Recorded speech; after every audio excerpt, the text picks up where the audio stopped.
یہ کہانی ایک ایسے فقیر کے بارے میں ہے جو غربت کے باعث کھانا بھی ٹھیک سے نہیں کھا سکتا تھا اور اکثر ہی بھوکا رہتا تھا۔ ایک دن خوش قسمتی سے اسے ایک آدمی آٹے سے بھرا پیالہ دے گیا۔ وہ فقیر بہت خوش ہوا اور خوشی خوشی اس پیالے کو گھر لے گیا۔ گھر لے جا کر اس نے وہ پیالہ اپنے بستر پر رکھا اور خود لیٹ گیا۔ لیٹے ہوئے وہ سوچنے لگا کہ اگر اس کے پاس بھی کچھ پیسے ہوتے تو اسے اس طرح لوگوں کے سامنے ہاتھ نہ پھیلانے پڑتے۔ اسی بارے میں سوچتے ہوئے وہ سو گیا اور خواب دیکھنے لگا۔ خواب میں اس نے دیکھا کہ اس کے پاس آٹے کی بہت سی بوریاں تھی اور ساتھ ہی اس نے گلی میں بیٹھے چند بھوکے فقیروں کو دیکھا۔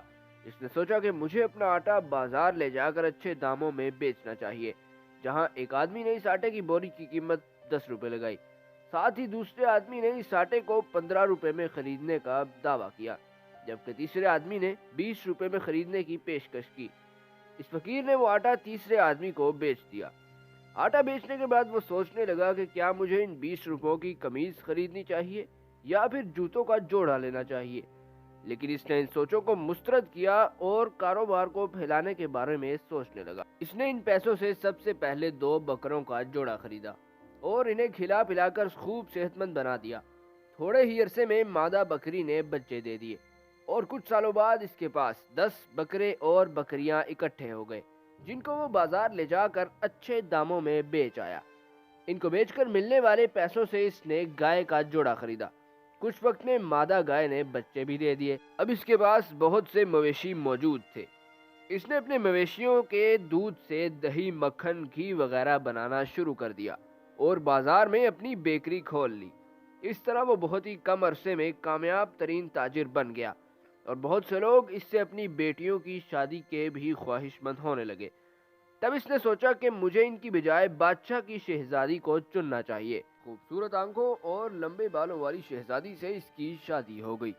کچھ عرصے بعد اس کے بچے ہو گئے جن کے ساتھ وہ کھیلا کرتا تھا۔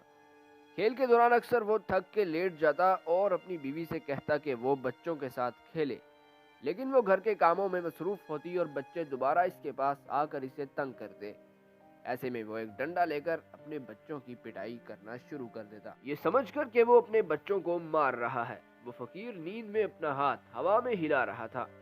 اچانک اس کا ہاتھ تھوڑا زیادہ اوپر ہوا اور آٹے والے پیالے کو لگ گیا اور پیالہ نیچے گر گیا۔ پیالہ نیچے گرتے ہی ٹوٹ گیا اور سارا آٹا گندے فرش پر بکھر گیا۔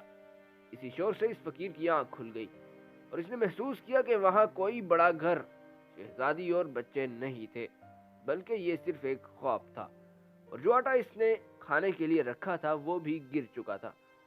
یہ دیکھ کر وہ ایک مرتبہ پھر رونے بیٹھ گیا۔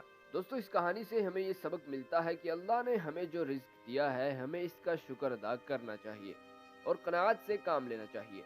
بعض اوقات ہم اپنے پاس موجود نعمت کو بھی کھو دیتے ہیں، اس لیے ہمیں اپنی محنت پر یقین اور نصیب پر شکر کرنا چاہیے۔ مزید ایسی ویڈیوز کے لیے ہمارے YouTube چینل کو سبسکرائب کر لیجئے۔